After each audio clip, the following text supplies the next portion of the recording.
Okay, तो भारत सरकार ने ना आईएएस, आईपीएस मतलब ऑल इंडिया सर्विसेज के लिए एक नई काडर पॉलिसी निकाल दी है ना। सबसे बड़ा जो बदलाव है वो तो है ग्रुप्स का निकालना कि ना सरकार ने बोला अल्फाबेटिकली चलो स्टेट्स को लगा देते हैं, एक ऑल इंडिया कैरेक्टर बनेगा। ये मुझे लगता है कि ना ऑल इंडिया कैरेक्टर बनाना सबसे बड़ी यहाँ पे बात है।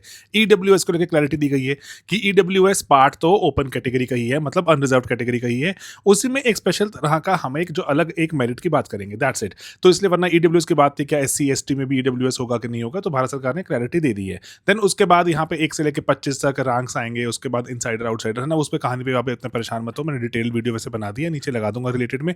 एक बात पक्का कि अगर कोई मान लीजिए कोई रिजर्व्ड कैटेगरी का इंसान अगर मान लीजिए कोई ऊपर रैंक लेकर आता है, अनरिजर्व्ड में वो क्लासिफाई होगा। यहाँ पे यूपीएससी ने बता दिया है, तो इस तरह से इस बात को समझना जरूरी है कि वो अनरिजर्व्ड कैटेगरी ओपन कैटेगरी है।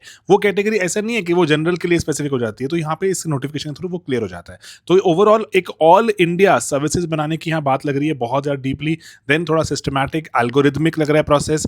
इनसाइडर आउटसाइडर वाला कि इनसाइडर की भी क्लैरिटी दी गई है कि अगर मान लीजिए होम कार्डर में कितनी इनसाइडर सीट्स हैं उसके हिसाब से कोई चाहता है अप्लाई करना, स्टेट्स को एक डेडलाइन 31 जनवरी से पहले बताना होगा कि कितने यहाँ पे इनसाइडर की सीट्स हैं। अकॉर्डिंगली अगर आप चाहते हैं उस पर अप्लाई करना, उस वाले जो साइकिल में नहीं चाहते, अकॉर्डिंगली अप्लाई कर सकते हैं। मान लीजिए आप पंजाब से हैं, आपको पता चलता है कि इनसाइडर की कोई सीट ही नहीं है इस बार, एंड आपको होम कार्डर अगर अप्लाई करेंगे मिलेगा ही नहीं, कोई पॉसिबिलिटी नहीं, इनसाइडर की सीट ही नहीं है, तो आप चाहते हैं साइकिल में अप्लाई करना या नहीं चाहते, अकॉर्डिंगली आप कॉल ले सकते हैं। तो एक बढ़िया करियर की तरह चाहते हैं ब्यूरोक्रेसी को देखना, ऑल इंडिया करेक्टर चाहते हैं, unreserve category, reserve category, EWS, ये काफ़ी क्लैरिटी दी गई है, मैंने डिटेल में वीडियो बना दिया है, आप देख सकते हैं। लेकिन मेरे मानने में पढ़ाई पे ध्यान दीजिए, रैंक लेकर आइए। रैंक लाने से पहले सबसे पहले प्री पे काम कीजिए। तो हमारे पास जो प्री के कोर्सेज हैं उसका पार्ट बनिए दोस्तों, प्री निकालते हैं, उसके बाद इन सब चक्करों में थोड़ा सा टेंशन